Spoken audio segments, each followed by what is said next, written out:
about the destruction of the German war machine, the elimination of Nazi tyranny over the oppressed peoples of Europe, and security for ourselves in a free world. Your task will not be an easy one. Your enemy is well-trained, well-equipped, and battle-hardened. He will fight savagely. But this is the year 1944. Much has happened since the Nazi triumphs of 1940-41. The United Nations have inflicted upon the Germans great defeats in open battle, man to man. Our air offensive has seriously reduced their strength in the air and their capacity to wage war on the ground. Our home fronts have given us an overwhelming superiority in weapons and munitions of war, and placed at our disposal great reserves of trained fighting men. The tide has turned. The free men of the world are marching together to victory. I have full confidence in your courage, devotion to duty, and skill in battle. We will accept nothing less than full victory. Good luck, and let us all beseech the blessing of Almighty God upon this great and noble undertaking.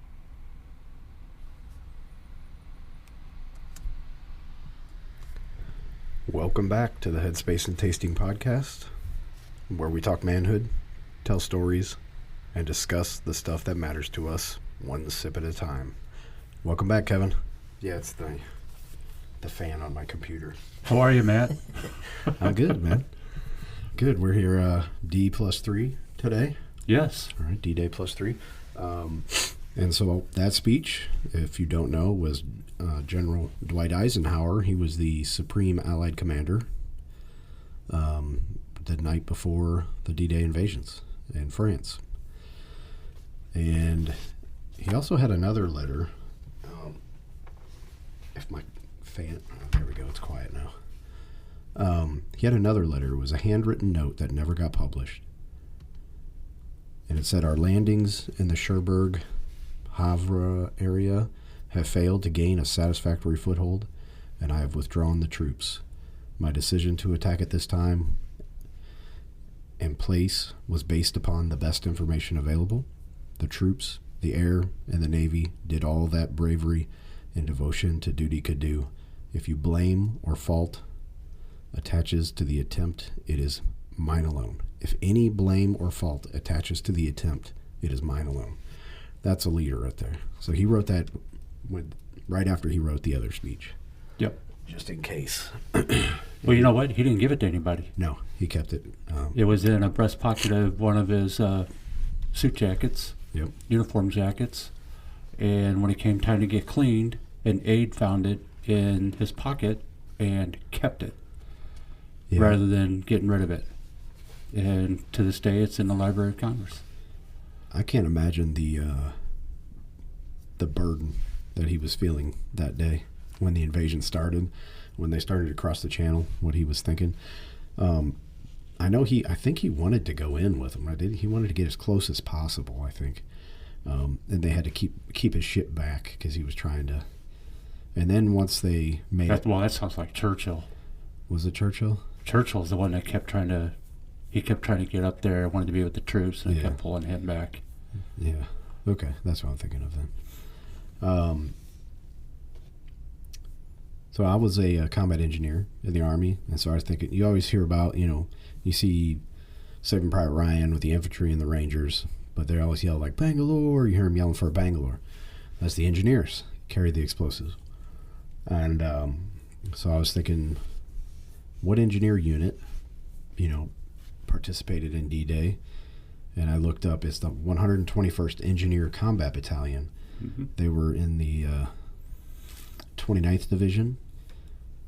They were minus A Company. They didn't go with them, but they landed on Omaha Beach with the 116th Infantry Combat Team, part of the 1st Infantry Division landing team.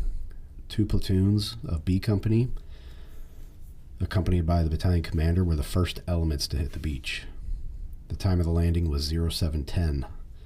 The remainder of the battalion, minus Company A, landed 10 to 40 minutes later. The landing was made under heavy mortar, artillery, and machine gun fire, as no infantry units had preceded the engineer landing on Dog Green or part of the Dog White minutes later. The landings of approximately 50% of the initial landing forces were casualties, and 75% of the accompanying equipment was lost. The battalion regrouped as quickly as possible and proceeded inland to accomplish its mission of clearing routes of communications of obstacles. And at 0530 on 7 June, the battalion was attacked from the south, but they were holding, and they supported the Rangers. I think it was 5th Ranger Battalion, went in with the 1st Infantry Division, and their division commander, I don't know what, I can't, do you know who his name was? No. First, he was the one that came up with Rangers lead the way, because he called, they were pinned down, getting their asses handed to them, and the Rangers came in, and he said, Rangers, you lead the way. And that's their motto today. Pretty cool. You always hear a lot about the Point du Hoc Rangers, 2nd Ranger Battalion, that did that amazing feat, climbing up, I think it was like 110-foot cliffs, shooting grappling hooks up there and then climbing up ladders while they're getting shot at. Mm-hmm. Crazy stuff. And the 5th Rangers went in on Omaha Beach. And the 121st Engineers also were the ones who developed the method for blasting through the hedgerows. Because, the hedgerows were slowing down the tank advance and everybody getting trapped. Oh, with the shark's teeth? They use explosives, breaching, but they figured out how to do it. It was the shark's teeth that they welded on the tanks, and they that was welded able on to the tanks. blow right through the hedgerows. Yeah. But this was let's see, they used 2 4-foot prongs, 6-inch in diameter, that were welded to the front of a tank. Mm-hmm. These prongs were being forced into the hedgerow and left a hole sufficiently big enough to drive tanks through. Yep. So that's it. Pretty cool unit. 29th Infantry Division is not around anymore, I don't think, are they? I don't think so. Yeah. They keep all the famous popular ones around. Yeah. Yeah, I actually looked up, Patton talks about the 5th Infantry Division a lot. And I was like, man, I've never heard of them before. But they were the Red Diamond. That's all their patch was Red Diamond. The Germans used to call them Red Devils, the Red Devils. And that was pretty cool. Anytime you get a nickname from your enemy like that, you're pretty badass. Right. Yeah, so the weight of leadership. Eisenhower is the supreme Allied commander. He's in charge of all forces, British, Canadian, French, U.S. That war on... Well, by the time D-Day came around, the war in Africa was over. That was over. Sicily was over. We're halfway up Italy. Patton's army was back in England, right? Right, because 2 days before D-Day, Rome was liberated. Yeah, okay. And then D-Day happened. So, all the focus was right there. It's kind of weird how everything's to happen June 4, June 6. June, 4 to 6, 3 to 6. In 1942 was the Battle of Midway. Oh, yeah. And it was June also, same time period, that 1940 was the evacuation of Dunkirk. Mm. All the British hightailing out of Europe. Yeah. It's just funny how so many things happen right at those dates. Weird. Patton would have something to say about it, probably because of the solstice and some weird mumbo jumbo that he had thought about. Don't know. So yeah, you wonder what was going through his mind as the flag went up and the boats took off. If he was just like, well, you had to, number one, you have to trust your commanders. Right. You gotta let them go. You gotta let them go. You gotta trust your plan and trust that everybody's trained properly, and that's all you can do. The burden was hard enough on him that he thought he was going to lose something like 80% of the airborne force. Yeah. That he went and visited with units before they took off on their mission. He was smoking 4 packs of cigarettes a day at that time, and a lot of stress. But he took it all upon himself. Yep. That was the distinction about Eisenhower, is he took personal responsibility to what was working, what wasn't. Mm-hmm. And he took that on himself. Yeah. So these guys were practicing and rehearsing for this over and over and over again, even to the point where They've memorized the terrain of exactly where they were supposed to land. They knew how far out they were. They knew everything. And it was sand tables and map reading and drills over and over and over again. And that's how you get confidence in your team, is you train them up and you're present. You're there with them, training, making sure that they're meeting the standards. And then ultimately you have to just let it go and let them perform. Because there's two parts to that. One is the saying that, plans are nothing, planning is everything. Mm-hmm. And that's the preparation you were talking about. But going through all that planning and preparation and drills and more drills and getting honed in on what you're going to be doing also allowed you to understand that if it doesn't go your way, you can quickly adapt. Yeah. Because you're so focused on, like you said, the terrain, who you're going to be up against, the weather, all those different conditions. Mm-hmm. And if something doesn't go your way, how are you going to make something different happen? Yeah. And Point to Hawk was one of those things. Right. Yeah. When they got up to the top of the cliff, there was just telephone poles there, and they had to go look for the guns because they were hidden. And they didn't stop. They said, "Well, our follow-on mission is to block this road." And so they knew, okay, we need to find the guns, we need to block the road. Well, I didn't know about it is that heavy rains delayed the arrival of the second wave in the Point to Hawk. Oh. And by the time they hit, their ropes were all soaked in water and stuff that they couldn't shoot them up. But they still adapted, made adjustments to what was going on so they can still get in there into the fight and support the guys that were in the first wave, get to the top of that thing. Yeah, so those guys were imagine climbing that little bitty rope ladder. It was 12 inches wide, something like that, swinging around back and forth. Germans are shooting down at you, throwing grenades down, all that kind of stuff, but you just go up there. Yeah. It's unbelievable. Yeah. I think the Rangers every year reenact it and climb up Point to Hawk. I think so, yeah, occasionally. I don't know if they do it every year. Yeah. I know that the counterattacks the Germans did on them were really intense compared to other parts of the beach. Yeah. They truly were isolated, and they, it was one of those things where when they finally got relieved, they're down to not having that much ammo left. Yeah. And looking around at all the casualties around them, but they held their area, from the German onslaught that kept coming at them. For whatever reason, that's where the Germans wanted to focus their effort. Yeah. And there was 3 medals of honor given out that day, or awarded that day, I should say. All 3 were 1st Infantry Division on Omaha Beach. Interesting enough, the casualty numbers, if you were to look up the casualties on D-Day, it is a very flexible. No one can agree on what it is. Right. It goes as low as 2,400 to as many as 9,000. Yeah, it's weird. I think the running average, though, it puts you right around 6,000 was the total killed, wounded, missing over the course of the day. Yeah, because the boats, a lot of them stopped short of the beach too, right? Yeah. Or they got hung up on that sandbar, and then the guys jumped off and sunk and drowned. Yeah. I know the Rangers, Point to Hawk Rangers, they the first boat they jumped off, there was a giant artillery shell hit right under the water, and you couldn't see it, and they jumped into the hole. Most of the tanks floundered. Yeah. Out of all the C-47s carrying the airborne troops, 42 were shot down. Each plane carried 15 to 18 paratroopers.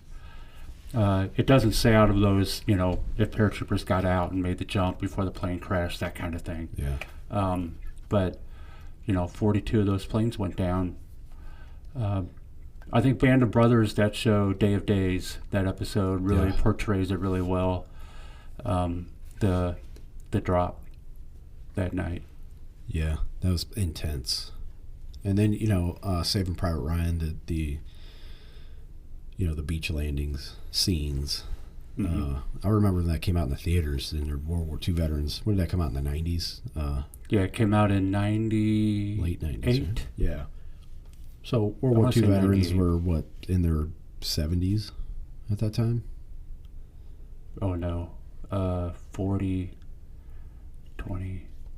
So if you're 18... It's 50. Yeah, they're in the 70s. 70s. 70s, 80s. Yeah. Yeah. A lot of them, like, they couldn't take it. You know, a lot of the D-Day veterans, especially. I remember going when walked out. it opened, and the theater was packed. You couldn't find a seat. Yeah. And the movie's over, dead silence. Yeah. Not a single person was talking. That entire theater, everybody just got up and walked out. Yeah, that was an incredible movie. And then, you know, I watched The Longest Day. Longest Day is the classic. Came out in 62, I think. And has John Wayne, Robert Mitchum, Henry Fonda, whole bunch of stars. The whole thing is nothing but movie stars from that time period. And it's a good movie. But then, you know, I watched it, and after seeing Saving Private Ryan and Band of Brothers, I made it through 3/4 of the movie and went, I'm bored. Yeah. I'm not going to watch it anymore. You know? Yeah. The book by Stephen Ambrose of Band of Brothers is really good. And he's got another book about D-Day, you know, the beach landings. Mm-hmm. Great books. His son writes now some really good books. Okay. Yeah, so the guy's going over on these little boats. There was also Navy demolition teams that worked on the beaches as well. Yes. Blowing up, and they got hammered. They had high casualties. I think they had the highest casualty rate out of anybody. Probably just because there were so few of them, but if you're talking about rates. But 3 ships were sunk that day. were there all by U-boats operating? landmines. No U-boats, but there were German motor torpedo boats Okay. that shot a stick of, I think, 11 torpedoes on the eastern edge, which would have been the Canadian and British warships. Okay. None of them did any damage, but 2 ships on their line were sunk by mines, and the U.S. Navy lost 1 ship due to a mine. Okay. Yeah, the 121st Engineers had one of their boats, landing craft, that took a direct hit from an artillery shell. And right off the bat, that was like before anybody was on the beach. Right. But within 24 hours, we had 130,000 troops on the land. Yeah, crazy. So the Just follow-on poured 'em divisions, 2nd Infantry Division, 4th, like, they didn't participate in the initial landing. They were kind of the second wave, I believe. And then all the tanks, material, replacements, hospital units, all that stuff. Just incredible logistics that happened that day. Incredible. How long? So what time the first person hit the beach? Around 7 o'clock. I want to say it's like 6:32 in the morning. 6:32 in the morning. That's I when think the was shooting Omaha. started. Oh, okay, Omaha. Yeah. And then when was it? What would you call it? Objective complete. I couldn't say for sure, but I want to say it was around 5:30, 6 in the evening. Yeah, that's a hell of a day. When they were able to secure the beachhead. Yeah, that's a hell of a day. And then you had multiple counterattacks throughout the night by the Germans. So these guys that fought all day on the beach had to go hold defensive positions to try to keep the Germans from pushing them off the beach all night. So we were talking before the show, like, okay, D+3, what was going on? Yeah, I can't remember if the Brits and the U.S. actually linked up yet, left to right. Because you had Omaha, Utah. If you went left to right, west to east, Omaha, Utah, and then Gold Juno Sword. Pontotoc was in the middle. I'm not sure that they linked up yet. Okay. I want to say that they were close, but I don't think they actually secured the lines. Trying to get a timeline. But while you're typing that, part of our show is, we taste, right? Yeah. We taste bourbons. And we were fortunate enough from a listener, Jason, who was kind enough to provide a very unique donation to the show. Oh, yeah. It is actually a single malt whiskey, so we're taking a little of a curve off of our bourbon trail, and loved the way it was packaged. It's a specially produced Ducks Unlimited American single malt whiskey, and it came in this really cool black case that I had to unscrew, take the cap off, and then when I took it out, I have a red bottle with this big gold thing on it, and it looks like a giant shotgun shell. Yeah. Really cool. Very clever. Yeah. And then you pop off the gold cap of the shotgun shell, and what would be the red plastic is left, and that's the bottle. And even the bottle by itself is really cool. Oh, yeah. And I'll post pictures on our Facebook page so anybody can take a look at it. But this is Ducks Unlimited American Single Malt Whiskey. And it was, where's my notes? It's part of the World Whiskey Society. And it was distilled by Scissortail Distillery in Moore, Oklahoma. And it is 96 proof, aged about 4 years. In order to call yourself an American single malt whiskey, you have to be, it is 100% malted barley, aged in virgin oak barrels, and it has to be distilled at one location. And so that's what we have here. And yeah. So we'll get into that tasting. Did you find out the timeline? Yeah. So as of June 9th, 1945, the battle lines in France were significantly different from earlier periods. By this date, much of France had been liberated. When? This says by June 9th. No way. 45. No way. So June 9, 44. 44 is, so August is when they liberated Paris, 44. Right. And we were stuck for fighting in the hedgerows for 30 days. Yeah, it was basically they were holding the beach still and reinforcing and securing the beachhead still. Did the British and the Americans link up on the beach? The beachhead? 7th Army of the German forces was positioned against the Belgian Army, British Expeditionary Force, 1st Army, 9th Army, 2nd Army, 3rd, 4th, 5th, 8th Army, and the Dutch. June 10th. Meanwhile, the Allied forces had landed on Normandy on D-Day. By June 9th, the Allied forces had established a foothold in Normandy and were pushing inland, engaging German forces in various parts of France. The German forces were not fully prepared for the invasion, as 7 of the 11 Panzer or Panzergrenadier divisions stationed in France were not fully operational. Right. Do you show a map? Do you show a map of June 9, 1944? I don't. I want to know if the British and Americans were linked up. Okay, let me look. So on the day of the landing, it was British and Canadians and Americans. That's all that landed. After that, immediately after, then you brought in French units, Polish units, participated shortly after that, joined in on the cause. Continue to talk about the whiskey. How does it taste to you? Well, I'll start with the smell. Yeah. So it's very unique. I'm going to say that. Even for a single malt whiskey, I've had plenty. And it's a bit citrusy. Mm-hmm. And what makes it unique and different, it kind of, I get a hint of me walking into a new car tire shop. Oh. That leathery type that's smell. a very unique smell. Yeah. Got that off the smell.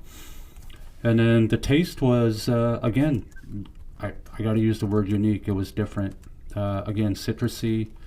I'm going to be kind of a snob and say allspice was in it. I could definitely taste that.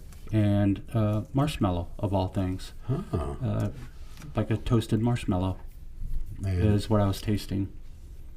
And then I finished it off. I could get that malted barley flavor, the sweet maltedness out of it. Heat for me is toward the middle of the tongue, so that's kind of where the sourness of this came from. There is no mash bill because it's just 100% malted barley. Yeah. And then, kind of like a potpourri flavor to it. And then it's just done. It doesn't really linger. Not a whole lot of heat. I could probably drink half a glass in one shot and not even know the difference. Yeah. I'll feel it. Yeah, for sure. But won't really know. I mean, I like it. It's a good drinker. Yeah, for me, on the note, like I have this stupid cold, so I could maybe smell a little bit of cherry or something, I'm guessing, but I can't really smell much. The same with my taste. I can tell it's kind of citrusy. The malted barley definitely comes through. It's smooth, but not like a Scotch. It's more like an American version of a Scotch, or like it's a little more harsh, kind of halfway between a bourbon and a Scotch whiskey, which is really good. It's unique. I just put it to my nose again to see if that tire smell would come back, and it came back more like a inner tube. Remember the big black tire inner tubes as a kid? Yeah. I mean, you used a real one. I mean, that's what I'm smelling. It's not a gross smell. It's actually a good smell. No, right. Not synthetic, but not really. Where would you rate it? 1 to 10. Well, since we started in on this kind of process. It's not fair to compare it to bourbons, right? Well, I mean, still. I mean, it's... Okay. I would give this... I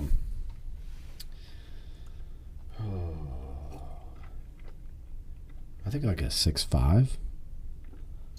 I'll agree with that. Yeah. It's good. Yeah, it's not bad. It's above average. Yeah. Honestly, it's better than I expected. Retail market, if you were to buy it, I don't know if it's still available, was running about $120 a bottle. So I think this was the most expensive donation to the show. Yeah, I think so. And it's also the first one that steered us off the bourbon trail. Again, American single malt whiskey. It was good. We tried a single malt last week. You remember I had that Bullet single malt whiskey that they just came out with. And that's pretty good. That's pretty good stuff. We'll have to put that in the lineup. Yeah, we'll give that a shot. Because, quick plug, but I'm not going to say give it away, but we do have one more donation already in the pot still for next week's show. Yeah, super Can't excited. wait to reveal that one. It's going to be a good one.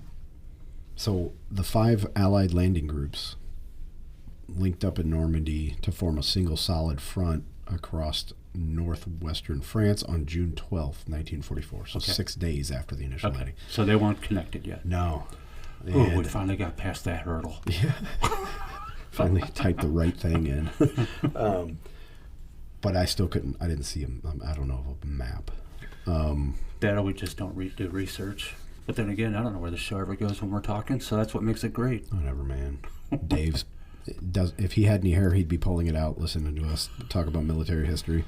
You know what? I don't know. I mean, on the airborne side, yes, but he is a Civil War historian. I'm more the World War II guy. Oh, okay.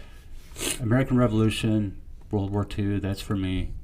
He's Civil War and anything airborne. The War of Northern Aggression, you mean? That's what they call it where I came from, South Carolina. What do you think about what's going on in L.A. right now?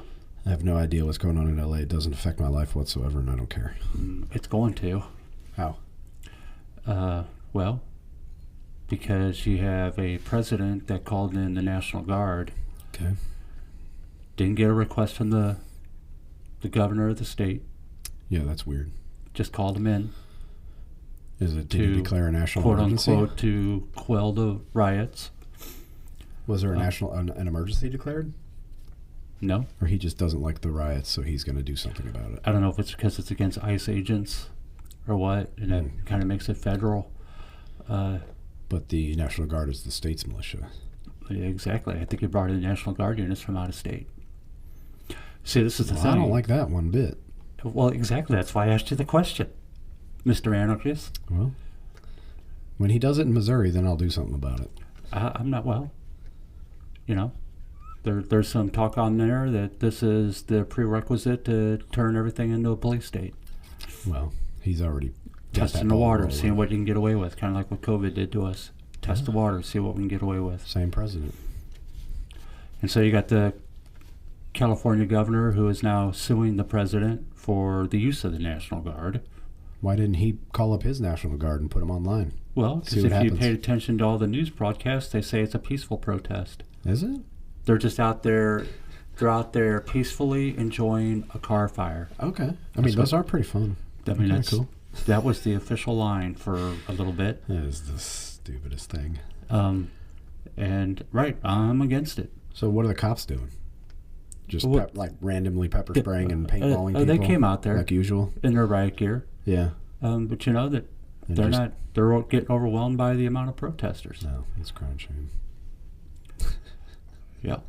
You know, I don't think the National Guard should have got called in. Matter of fact, I think we should just line them up along the California border and cut it off right at Napa Valley to protect the wine country. You could have a refugee camp. Just let them do their thing. Fort Irwin. Start a refugee camp out there. And you can make it a sanctuary state. Anybody wants to flee California.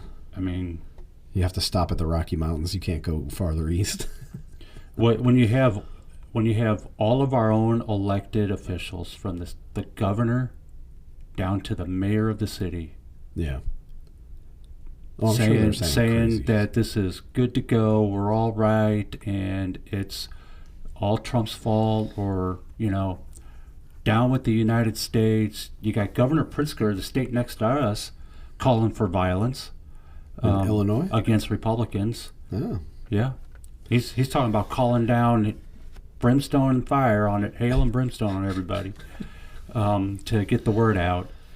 Oh boy! Y'all are creating a shooting war, and you don't even know what you're doing, man. What did the guy from J.P. Morgan say to invest in? The president. Bullets and precious metals. Yep.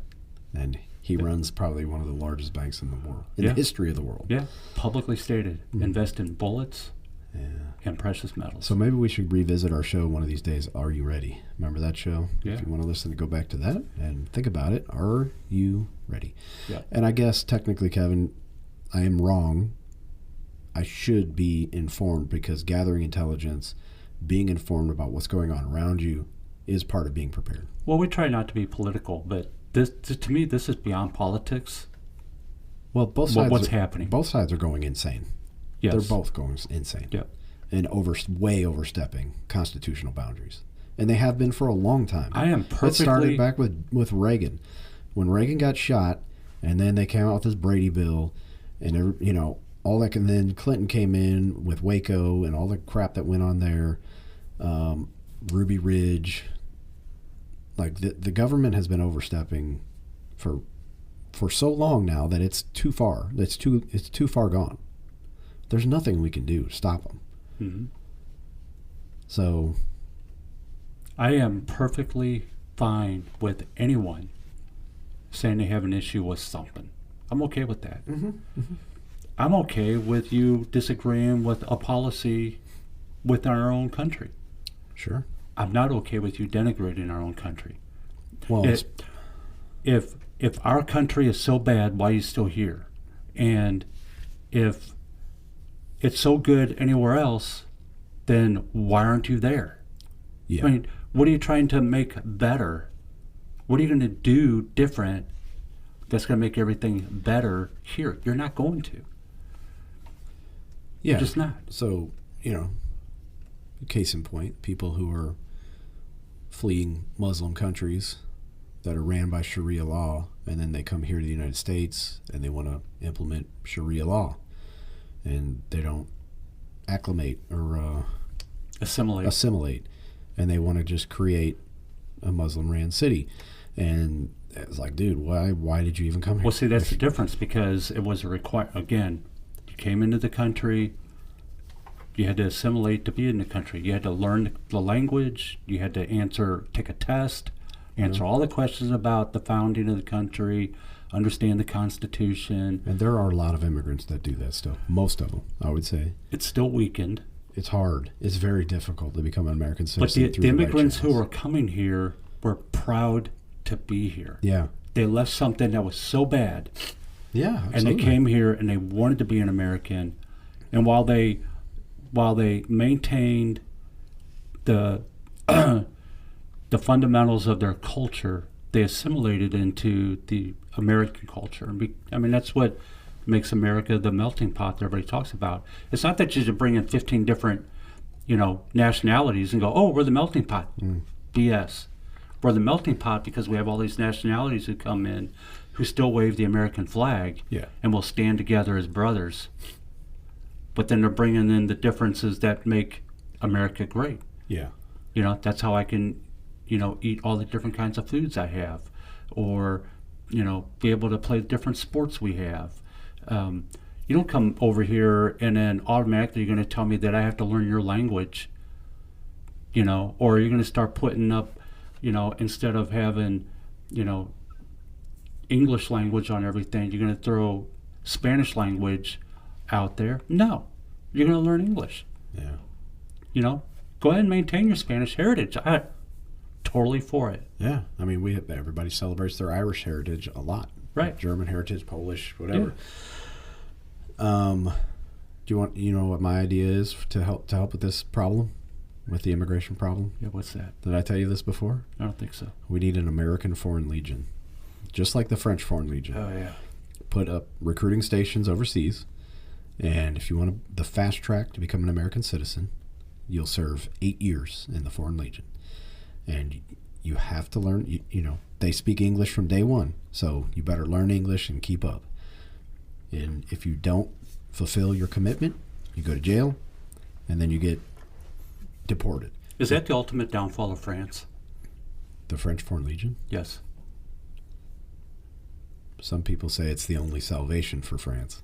Well, the French Foreign Legion was used for all their overseas stuff, right? Yes. They had a French army. Yeah, the Foreign Legion was used for other dirty work. Right. So do we need an American Foreign Legion? Well, let me finish.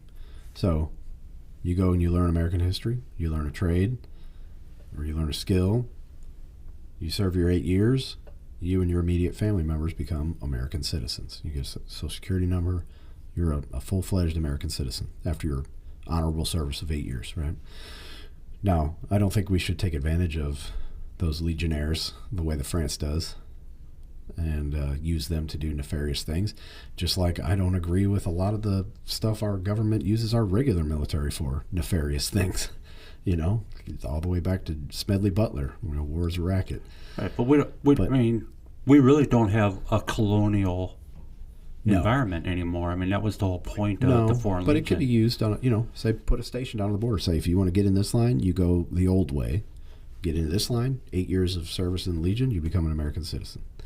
Then they have some blood equity in the So are you saying instead of U.S. troops in South Korea, you would put the American Foreign Legion in South Korea?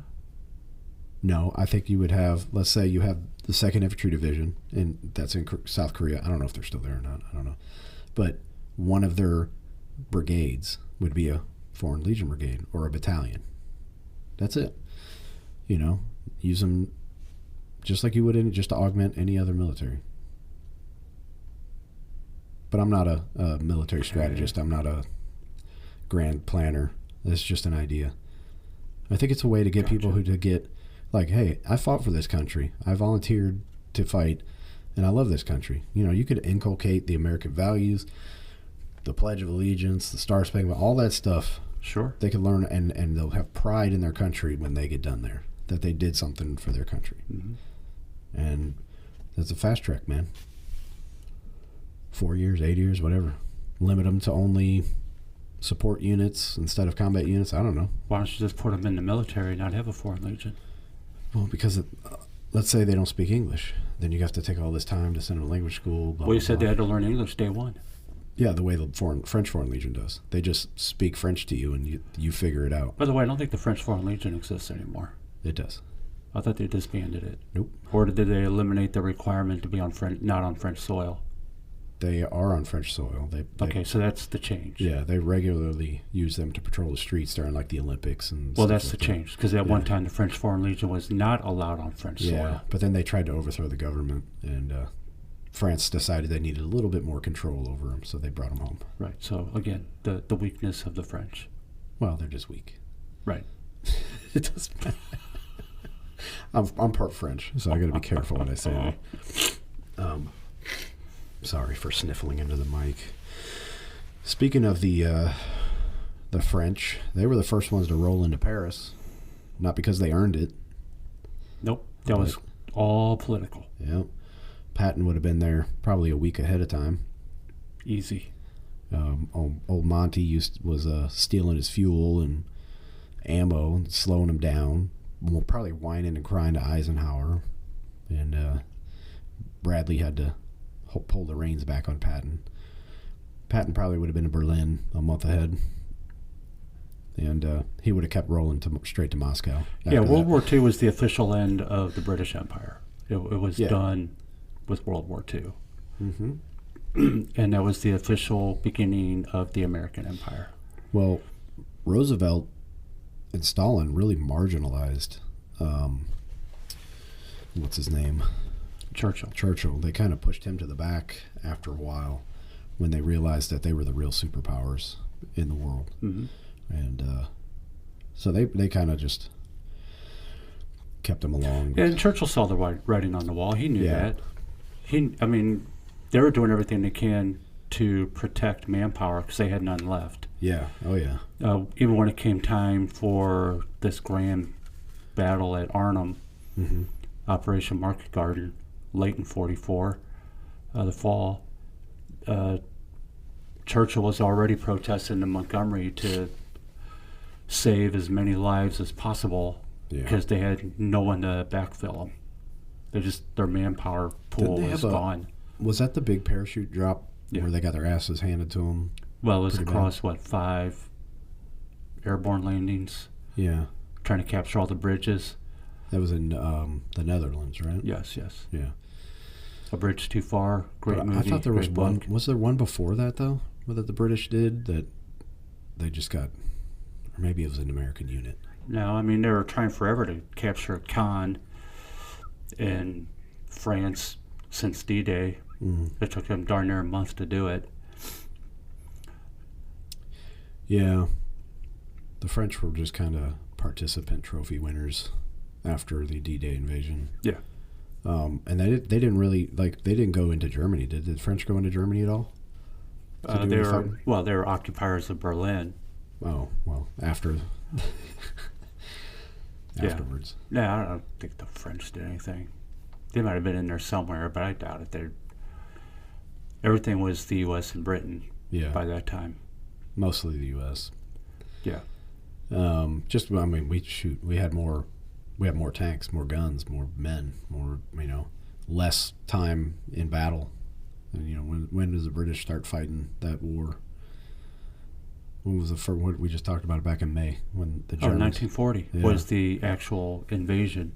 So 4 years of hard combat, getting your asses handed to you by Germans, and then they're bombing your homeland, shooting V-2 rockets over and all that kind of stuff. Mm-hmm.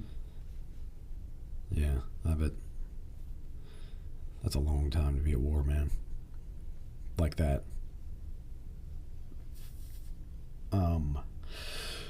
So going back to leadership, there was a lot of really strong leaders that came out of the D-Day invasion. You had Ridgway from the 82nd Airborne Division.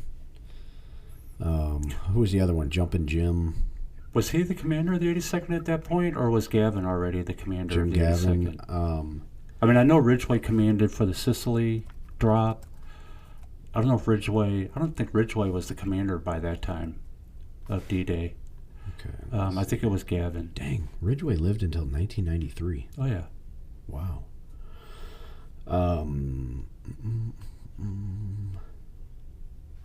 See, this is where Dave's like, I know this. In office. Oh, I think he got promoted up before then. Because succeeded by...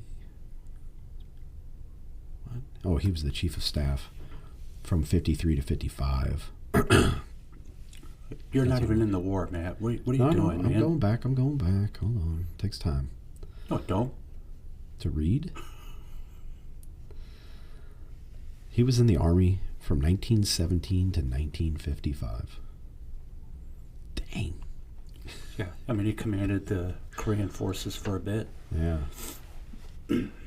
So, you had Jumpin' Jim Gavin. He was known to always jump with his troops and carried an M1 instead of a pistol. He probably carried a pistol too, but he didn't carry the M1 carbine either. He carried the M1 rifle. Yeah, the Garand. Yeah, the full rifle, which was unusual. And you had, Patton was already pretty famous by then because he'd fought in North Africa and Italy. And then Gavin was the youngest American general. Yes. Of the war, 37, I think, when he made Major General. Mm-hmm. He was just a colonel, full colonel, a year earlier with the Sicily crazy. drop zone.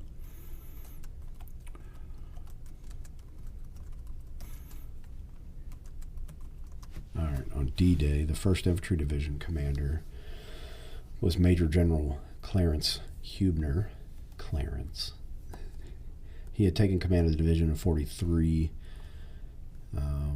reinforced the elements of the 29th Division, supplemented by 2 Ranger battalions. He had overall command of the landing forces. That's a pretty big responsibility. Well, who was the other general that landed with the forces? Who was the British guy that landed with an umbrella and a sword? Well, you had Theodore Roosevelt Jr. Yeah, he died, right? He was the assistant division commander. He was wounded on D-Day and died the day later, something like that? No, he died of a heart attack a month later. A month later? Yeah. Oh. He wasn't wounded on D-Day. No? No. Let me see. But he was the highest ranking person that landed that day with his troops. That's pretty wild. This is riveting podcast listening to me type. It's like the worst ever. All right, so here we go. Generals that landed on the beaches. You had Brigadier General Theodore Roosevelt Jr. He landed on Utah Beach in the first wave. Despite his age and health issues, he had a heart condition and arthritis. Other high-ranking officers also landed on the beaches of Normandy, though specific details about their landings are less documented, which is weird. General Omar Bradley and General George Patton. I guess he was a key figure because he was like a... Patton was not even in country for the first 30 days. Weird. Yeah, so that's why they say specific details. The generals were like, yeah, I was there. Yeah. No, he wasn't. Patton was not on a ship. He was not in a plane. No, he was a diversion. He was in England. The Germans were pretty scared of Patton because they knew about how he handled things in North Africa. So he was held in reserve. His unit was held in reserve, or his army, I guess.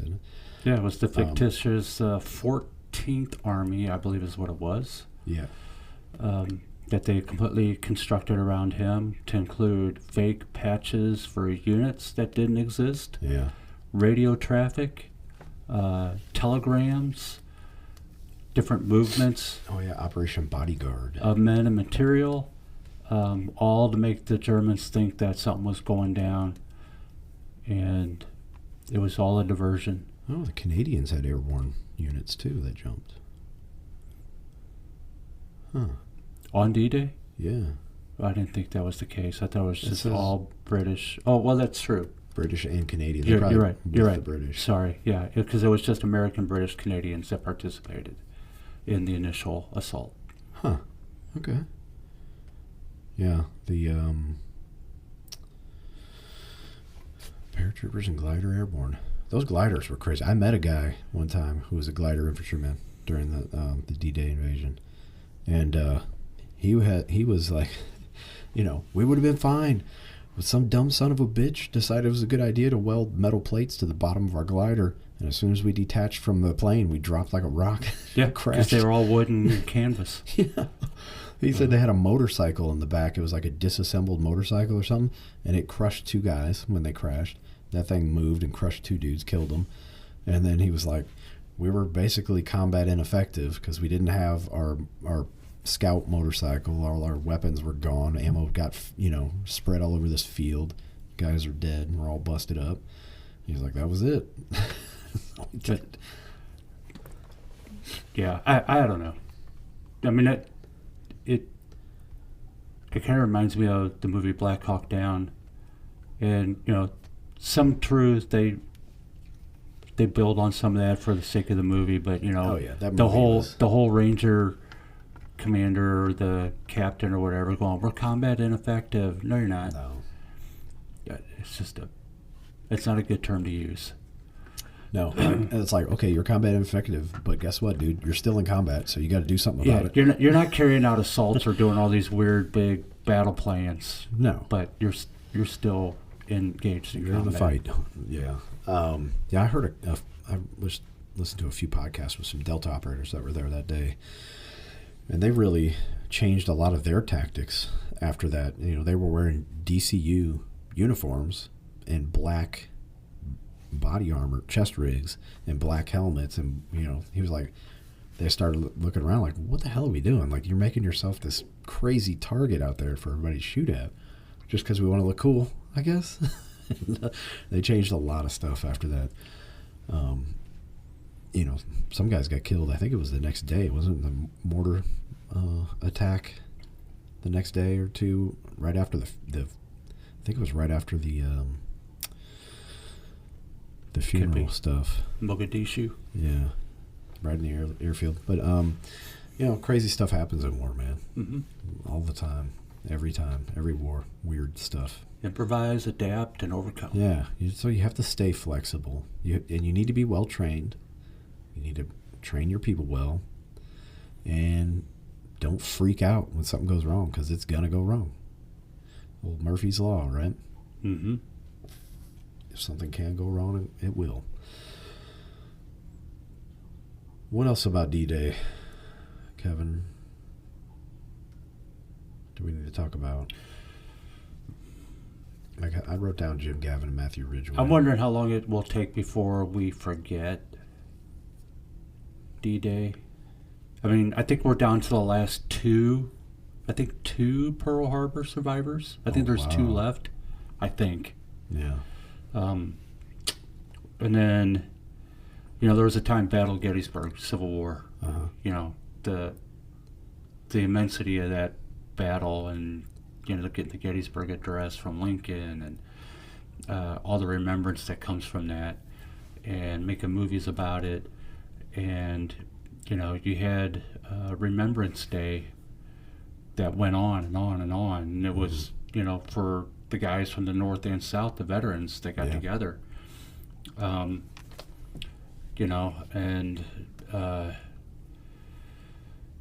it kept on going. And then it was right before the Civil War, or not Civil War, World War One. They had their 50th anniversary get together. I mean, that Remembrance Day, everyone's dying off by that point. Yeah. And then it became Dedication Day. Mm-hmm. And it kind of dropped off. I'm trying to remember. My brain's, I'm losing it. The Grand Army of the Potomac, I think. There was a big celebration that went on every year since the Civil War. Uh-huh. And then it went away because there was nobody left. Right? Everybody is dead. Pearl Harbor is an example. December 7th. Every year is Pearl Harbor Remembrance Day. And they still do ceremony. Veterans organizations still do Pearl Harbor Remembrance Day ceremonies. I'm wondering how long that will continue. Yeah, they held the Grand Army of the Potomac held their last reunion in 1927. Right. Or the Grand Army of the Republic might have been the other term. You know what's really crazy, man, is that I feel like people already forgot about the global war on terror. And I think that's there's nothing, there is no You're right. remembrance of that, because I think everybody realizes how much it was bullshit, that we shouldn't have been, doing this. But it just, there's no, it's kind of like Vietnam, man. There was no... Right. Anything associated with Vietnam today is POW MIA Day. Yeah. That's where everybody does their whole Vietnam thing. Uh-huh. Because it was the Vietnam veteran who pushed for that. Right. To get that. And if you go to those ceremonies, it is Vietnam vets. For a while there, when I was new in the VFW, It was the Vietnam vet who was controlling the VFW at that point. It used to be the World War II guys, and then they were dropping out. You still had some that were participating, but when I was in, getting going, it was dominated by Vietnam vets, and that was the focus. And now the guy that runs the VFW was on a boat when the Iran hostage crisis happened, and he's VFW. He's considered a veteran of foreign war. Okay. And then, so slowly what you're getting is the Desert Storm, Iraqi Freedom, or War on Terror guys are starting to come in, fill those ranks within the VFW. But I just wonder, will Pearl Harbor Remembrance Day drop off like the others? Probably. How long will we continue to remember D-Day, or is it just going to be another date in our history until something else comes to replace it? I don't know. But I tend to think that as generations go. Yeah. You and I are both Gen X on different ends of that generation. And, we were taught all that. And our parents were the baby boomers. So our grandparents were the World War II vets. Right? Yep. And our parents were the Vietnam vets, Korean in some cases, but mostly Vietnam era vets were our parents. And then us. And I just think that, as times change, that's going to kind of go away, and something else is going to fill that void. What it's going to be, I don't know. Yeah. Something will. When did the withdrawal from Afghanistan happen, that debacle under Biden? When was that? Well, that was right after he got in office, wasn't it? Not too long, yeah. Yeah, it's crazy. My son was born in June. 21. I'm sorry. Yeah, 21. So my son was born in May of 2001. And then 9/11 happened in September that year. And he was in the Navy when the pullout from Afghanistan happened. Here's the thing is President Trump, when he was president number 45, he ordered the withdrawal of U.S. troops from Afghanistan. Yeah, like start planning and making it. And to get it done. And he had set a date of May something. And, well, he didn't win re-election. But the date was still within his sphere as president. I don't want to say May. It was earlier. And there's documented proof that the chiefs of staff of the military deliberately delayed that withdrawal. Yeah. And it's called treason. Pretty close. I mean, it was, if they would have just listened and done it right and had a controlled withdrawal, you would not have had to have what happened under Biden. Or would that be sedition? To make that happen. Let me look that the Alien and Sedition Acts, which still exist. Yeah. Believe it or not. I mean, it was just 1793. Put into effect to get rid of MS-13. Yeah. All right, so the sedition definition. Conduct or language inciting rebellion against the authority of a state. Conduct or language. So you could actually apply that to string them up. Governor Newsom, Governor Pritzker, the Joint Chiefs, whoever. The mayor of L.A. Yeah. You can go all day long. And and no one's going to get arrested. We're going to keep doing what we're doing. When the president calls in the Marines, that's when I'll really start to get worried, because I believe that's already out there. Yeah, so the Marines are the... I think they're coming. Those are the... Because I saw someone martial law forces, because they're the only ones that serve directly under the president like that, right? Yeah, I saw someone post, it's 1990 in L.A. all over again, or something like that. Oh. And I'm sure I've got a couple drivers that I know that say, I don't want to be the next Reginald Denny. Hundreds of Marines sent to L.A. area to help federal. Oh, gosh. 700 Marines are being deployed to L.A. Okay, this is a problem. Yeah, that's what I'm saying. Yeah, this is a big problem. Well, that's on BBC, so what the hell do they know? I think because they know more about what goes on in our country than our own news media. Reuters. That's why I always go Reuters overseas. says 500 Marines were prepared to deploy if ordered. 700 Marines were being added to the National Guard troops already mobilized. Oh boy, that's not good. No, that's all I'm saying. On both sides, like it's not good to have that kind of reaction to civil unrest. Right. Everyone's making it a story to fit their playbook. It could be the shot heard around the world. All you have to do is just not react. Yep. That's it. Trump, I mean, dude, you got bigger fish to fry. Let the mayor of LA handle that. I'm actually wondering now if he's going to finish out his term. Do you think he's burning too hot? I don't know. I'd be okay with J.D. Vance being president. Just kind of wondering. I'd be totally fine with that. Don't know. I don't like Trump, man. I never liked him. Silver's over $36 an ounce. Yeah. Highest it's been since, 2011? That's kind of a red flag. Nobody ever talks about the price of silver. It's always the price of gold. Yeah. The price of gold is hovering around 3,300, even though it keeps going up, it keeps going down. It's hovering around 3,300, not breaking that threshold. Silver's starting to make the push. Yikes. So, silver's known as an industrial metal. Mm-hmm. Easily transferable. Has many uses. It weighs a lot. It does weigh a lot. Silver is the money of princes. Right. Gold is the money of kings. Yeah. I don't know. Dark times ahead. What do you think? Should we stay positive?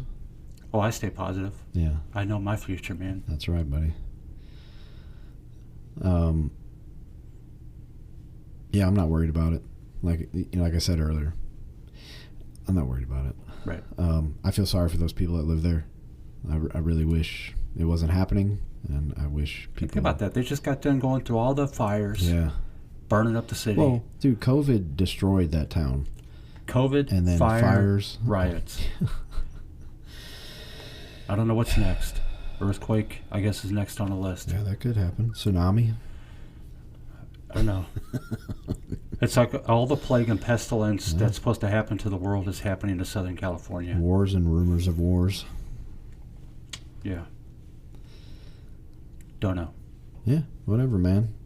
I'm going to live my life. Me too. Protect me and mine. And I'm going to keep smiling every day I wake up and thank God. I want to tell you this. We're talking about biking, right? We've been talking about it. Sure. Yeah. Because we're going to do the Katy Trail in September. That's what you say. I'm doing it. I know that. I don't know about anyone else. You're going to fall out before I do because you just can't handle a steady pace. Kevin, I will die on that bike before I...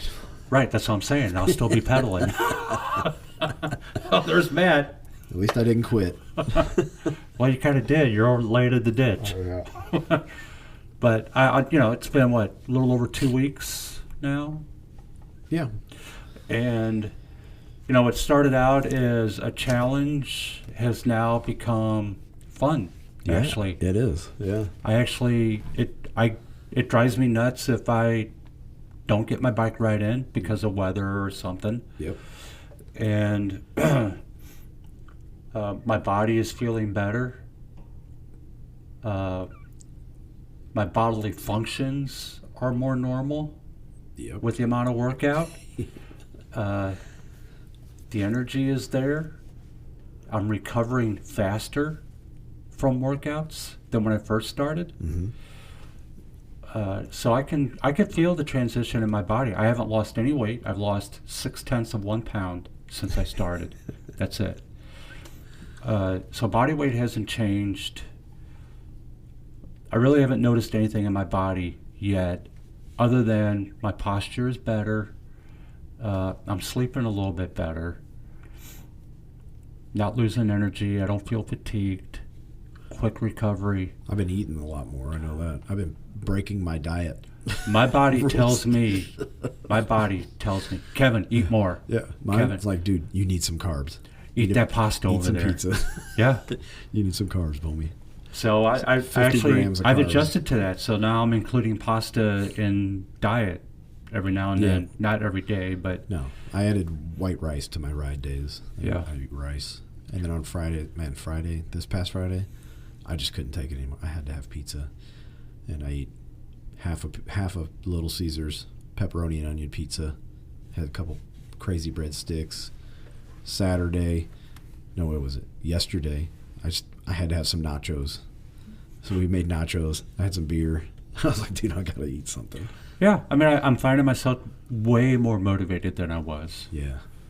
I enjoy it, man. I love feeling the breeze and I too, and my workout isn't just biking. I'm only biking 3 days a week. yeah. But I'm hiking 1 day a week, and the other 2 days I'm doing body weight exercises, and then I rest 1 day a week. Yeah. I think I have 2 rest days a week. But one of my rest days is like an active rest where I foam roll, do some yoga stuff, Yeah, that's good. recovery type day. And I might even go for a short ride just out in the neighborhood, just for fun, just to get on the bike. I will tell you this week, after doing an 8-mile hike on Saturday, almost a 20-mile hike or bike ride on Sunday. How'd you feel? The hike on Saturday kicked my ass. Well, you said it was a tough trail too. It's not a tough trail by itself. But the I mean, as far as conditions made it hills, the tough. conditions were different Yeah. because I was doing a lot of hopping, sidestepping, twisting over that, and so it required different movements of the muscles that, if I was doing a normal hike, probably wouldn't have engaged. So that wore me out. I mean, I took a nap and I was feeling it all day, and then the very next day I biked 19 and a half miles, and Yeah, man. that was all right. But I do know that, that was my limit. So this week, my workouts are the same, just not as intense. Instead of doing 19 miles, I'm going to bike, 10 to 12. So you're kind of doing a wave. Yeah. Yeah. That's good. Get my body to recover. Yeah, tomorrow is like a short ride for me. But I think I'm going to do probably 15 miles. Because I want to get a certain amount of miles per month. X amount of miles per week. And I missed this weekend. I worked Saturday, a half day, and Saturday I worked. And then I was doing like car shopping and crap that just eats up time and energy. Sunday I was sick. We had somebody come to do work on the house for drywall. We had to wait for them to get done. And I wasn't feeling good. So I took another rest day. Today was another rest day, but I got 12,000 steps in today. Nice. So tomorrow I'm going to get up. I'll do my morning walk on my treadmill just like normal, but I'm going to probably bike 10 to 15 miles tomorrow. And then tomorrow's Tuesday. Wednesday is weight training for me. I just do like a little circuit with some dumbbells. No big deal. Which we should probably interject and say that we're now recording on Mondays. Oh, yeah. And publishing our podcasts on Tuesdays, right? Yep. Next day, instead of Sunday like we were doing, only because we're adjusting for the summer days.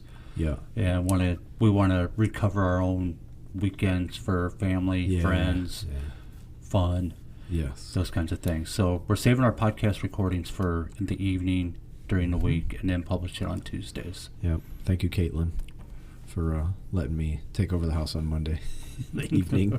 I know it's a pain in the butt. I do want to make a quick statement going back. So, earlier, all the stuff we were talking about, letting out a little bit of angst. And sometimes it's got to be done.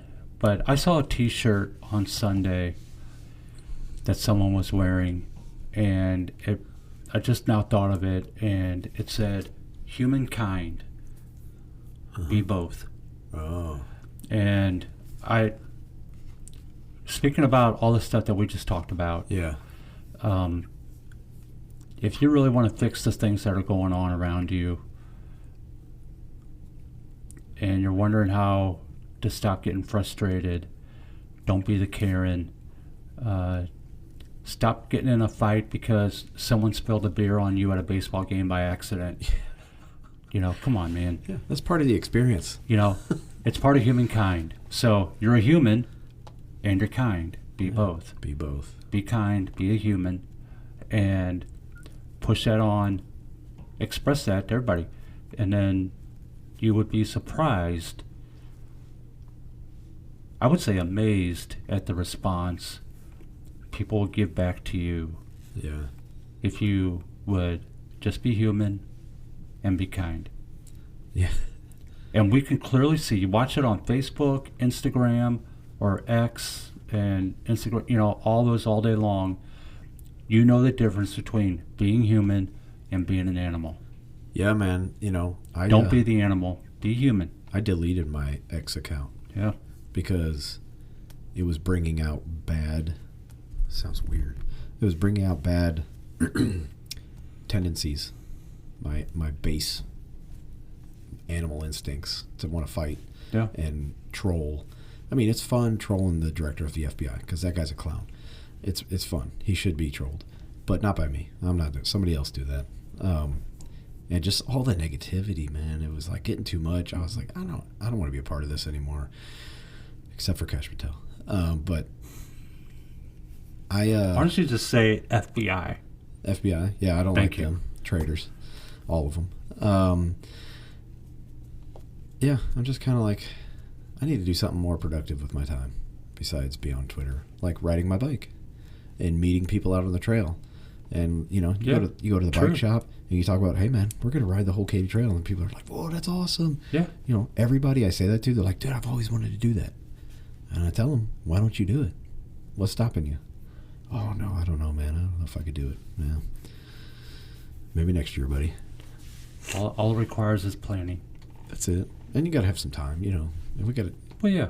You gotta have some vacation time, and it's gonna be pretty cheap for us. We're camping the whole thing. Are we doing 5 days or 6 days? The plan is 5. I think we need to plan on 6. Well, but I think at least for you and I, we booked our time for 6 days total. Time off. Yeah, but we got the weekends. That's what I'm saying. We're starting on Saturday. Yeah. But I think the intent is to finish in 5 days. Yeah. Okay. And we have one extra just in case. Okay. I still think it's going to be 5 days. I think we'll be able to do it in 5 days. I think it's going to be 5 days. It'll be fun, man. And it's going to be a good male bonding experience. Time out on the trail with some dudes. And we're going to meet some cool people along the way. Mm-hmm. Yeah, I'm looking forward to it. See some wildlife. We've already, just our little stretch of Katy Trail down here. Man, we 5 deer. Dude, deer. A frog. Snapping turtles, snakes. Rabbits. Yep. It's cool. The Cool day birds. before, I saw 4 indigo buntings. Yeah. Which are super rare everywhere else except the Katy Trail. They're like in abundance there. Right. If you're a bird watcher, you know what an indigo bunting is. If you don't, look it up. And for all you people Cool who have looking bird. headphones in when you're on the Katy Trail, turn them down so you can hear somebody coming up behind you, because Right. it's kind of frustrating. Speaking about being kind to people, you have to really focus on being kind to... Don't forget to say on your left On your left. as you're coming up behind somebody. Kevin. Well, I was not riding in the proper lane. No. That was my fault. That poor lady. That was my fault. That's all right. We're all learning. She was very nice about it. She was very kind. Dude, I think just having this goal ahead of us, this expedition, something that I know is going to be challenging, it's super motivating to get out there and ride my bike, to stay in shape. And that's like all I think about now. I mean, I think about other stuff that I need to, right? Work and home and all that. Yeah. But this is like, oh man, I'm super excited for this. Yeah, it's something to look forward to. Yeah. I get really it. Excited. Me too. And also I'm thinking about what's next after this. I have something to shoot for, and I'm about to do something that I've said I was going to do forever, and I'm going to do it. And there's a lot of people who do that every year. Yeah. And so far in my life, I don't know a single person who's ever rode the entire Katy neither. Trail. I'm going to be that guy. Yep. You rode the Katy Trail? Oh, yeah. Oh, yeah. You want me to tell you about it, punk? Let me tell you about how much beer I drink, because that's what I'm going to do. All right. Well, that's good. Let's end on a positive note. I think we're done for tonight. Our first Monday night recording. You know, Mondays kind of suck in general, but yeah, I'm sorry. This will be a ray of sunshine for Mondays for us. It'll be good. We will be better prepared next week for our next podcast. Yeah, I kind of sprung this on you. We kind of went all over the place. Well, you know, I think we got some good topics out there. Yeah. Thank you to our whiskey donator, Jason. This good whiskey, man. Appreciate it. And I'm really, really looking forward to revealing the donation for next week's show. Yeah. It's going to be fun. And did we get permission? The permission you were looking for? Did you hear back at all? No. Yeah, we're going to do it anyway. No, not yet. And then, you know, anyone who would like to make a donation to the show, yep, and for us to try a bourbon or a whiskey, we would love to do it. Just hit us up on the social media, on Facebook, Headspace in tasting, ampersand, right? Or no, that's YouTube. Yeah, it's the same on all of them. Okay, cool. Headspace and Tasting podcast on YouTube. You can comment. Please like, share, comment, subscribe, all that jazz. That's right. We are on YouTube, so you have no excuses not to listen anymore. Right. Spotify's free. I don't know why you don't, but whatever.